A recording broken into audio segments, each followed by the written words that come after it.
If you can't see the birthdays of your contacts in Google Calendar, there's a couple of places you can look.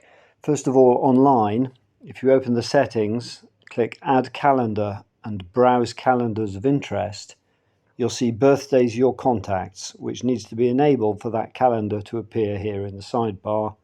And now when I look on mobile in the calendar online, I can see Kay's birthday on the 11th. If I go into the mobile app, there's a similar setting.